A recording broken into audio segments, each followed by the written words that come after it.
विश्वकर्मा जी के 5 पुत्रों की उत्पत्ति कथा। सूत जी कहते हैं, महाप्रभु विश्वकर्मा के इलोलगढ़ में पधारते ही वहां का वातावरण एकदम परिवर्तित हो गया। वसंत ऋतु ने स्थायी रूप से वहां डेरा जमा लिया। सब और पुष्पों एवं फलों से लदे हुए वृक्ष दिखाई देते थे। भीनी भीनी समीर अंगों को स्पर्श कर अद्भुत सुख शांति का संचार कर रही थी। दूर दूर से ऋषि मुनि एवं भक्तजन यहाँ आकर एकत्रित होने लगे। फिर भी वातावरण बिल्कुल शांत था। तनिक भी किसी प्रकार की ऐसी ध्वनि सुनाई नहीं देती थी जिससे पूजा पाठ करने वालों के कार्य में किसी प्रकार का कोई व्यवधान उत्पन्न हो सके।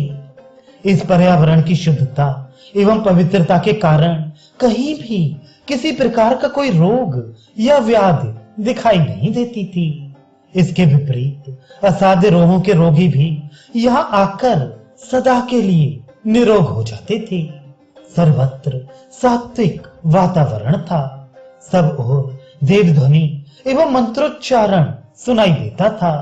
जहां तक प्रभु का वहां निवास रहा, उस क्षेत्र में अकाल, महामारी तथा मृत्यु जैसी दुर्घटनाएं कभी नहीं हुई।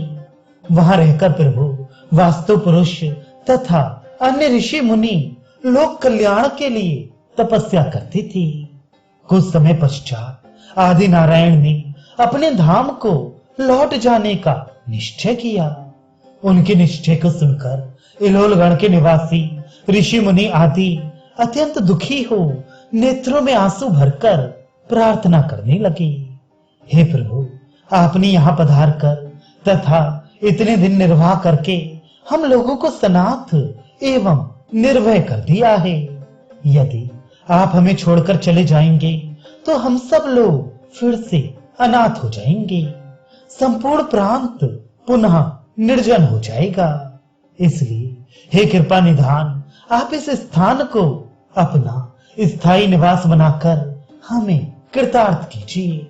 हम लोग हाथ जोड़कर बार बार आपसे यही विनती करते हैं, प्रभु हमें निराश ना करें।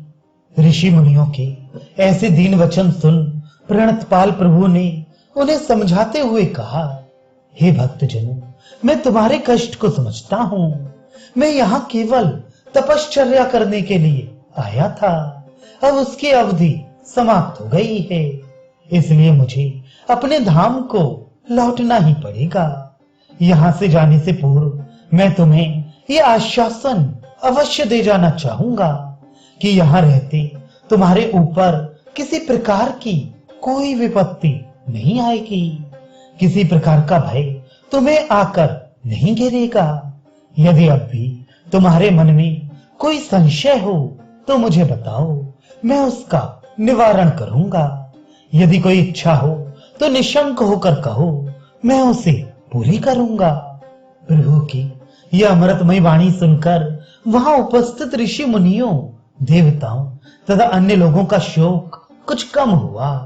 वे बोले, दया निधान, हमें केवल इस बात की चिंता है कि यदि आप अपने धाम को चले जाएंगे तो इस स्वर्ग पर निवास करने वाले लोगों के पालन पोषण तथा निवास की व्यवस्था कौन करेगा?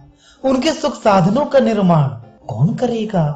अतः कृपा करके आप कोई ऐसा उपाय करें कि आपकी अनुपस्थिति में भी संसार का कार्य यथावत चलता रहे, किसी प्रकार की कोई कठिनाई ना आए।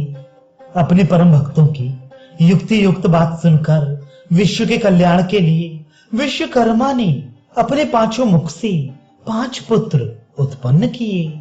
सद्योजात नामक प्रथम मुख से उत्पन्न पुत्र का नाम उन्होंने मनु अथवा सानग रखा। वामदेव नामक दूसरे मुख से उत्पन्न पुत्र का नाम मय अथवा सनातन हुआ। अघोर नाम के तीसरे मुख से जन्मे पुत्र का नाम त्वष्टा या अहवन हुआ। तत्पुरुषन नाम के चौथे मुख से जिस पुत्र ने जन्म लिया उसका नाम पृतन या शिल्पी पड़ा। ईशान नामक 5वें मुख से जो पुत्र उत्पन्न हुआ वे देवज्ञ अथवा सुपर्ण कहलाया। इन पांचों पुत्रों को ब्राह्मण वर्ण में रखकर प्रभु विश्वकर्मा ने शिल्प कला में पारंगत बनाया। ये पांचों पुत्र आगे चलकर ब्रह्म ऋषि कहलाए और इनसे उत्पन्न संतान इस संसार में ब्राह्मण के नाम से विख्यात हुई। ये पांच पुत्र पांचों मुखों से उत्पन्न हुए, इसलिए इन्हें पंचाल भी कहा जाता है। विश्व में जितने भी निर्माण कार्य हुए हैं, उनके मूल में ये ही पांचों विभूतियां रही हैं।